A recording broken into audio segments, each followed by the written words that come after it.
One new sexually transmitted infection is diagnosed every minute in the UK, with 1 in 3 women and 1 in 5 men having a silent STI. Infections such as gonorrhea and chlamydia are much more common than people realise and can cause infertility. Or in pregnant women, infections can be passed on to unborn babies.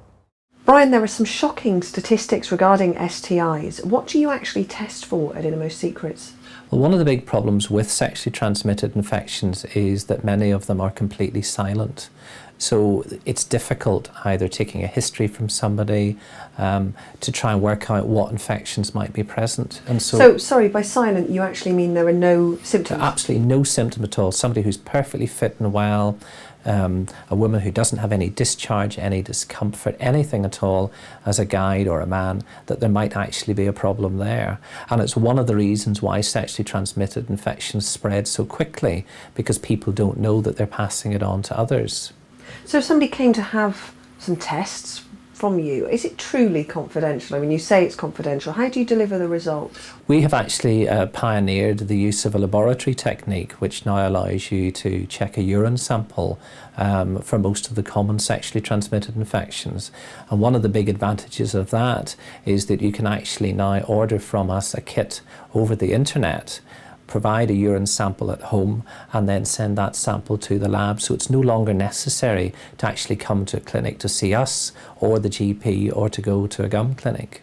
So what about HIV or AIDS testing? How would you do that? One of the problems at the minute is that not all of the sexually transmitted infections can be tested for on urine, and so for hepatitis and syphilis and HIV you need a blood sample. But we're currently working with the laboratory to actually produce a blood spot test, so that in the future it should be possible for somebody to take a little finger prick of blood and put that on a card and then post that in the same way, which means we'll be able to offer the full range of testing without anybody ever having to come to a clinic.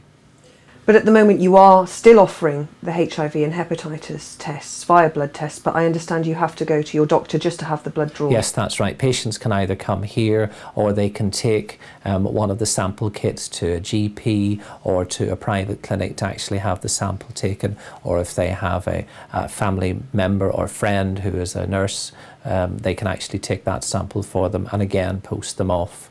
The other thing which is important is actually getting the results. So the information that goes to the lab is based on a confidential number, so it's not traceable except by us. And when the results go back to the patient, it will go by either a confidential email or, better still, a confidential text message, so that there's no paper trail.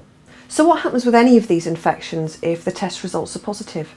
If any of the results are positive, we have a subspecialist consultant who is an expert in the field of sexual health, and therefore we would offer a confidential meeting with that doctor to discuss what the actual results meant and what treatments and options were available. And you even offer a counselling service as well? Yes, because I think that's equally important for all of our services. One of the big components is not just the pure medical health aspect, but is the whole area around the stress and anxiety that something like a positive result can cause.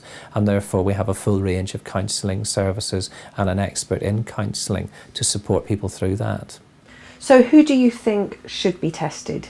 Well, I think basically anybody who is moving into a new relationship, who has had a previous sexual relationship. Because these infections are silent, there are often no warning signs, and you don't have to sleep around to pick one of these infections up. So I think anybody who's in a new relationship should have a very responsible conversation and say, look, as a couple, I've had a previous partner, you've had a previous partner, we intend to only be with each other, but we should both get screened. If we need to get treated, then we can do that. And provided we then have a monogamous relationship, it's not something that we have to address in the future. But at least we're not bringing into that new relationship a sexually transmitted infection from the past.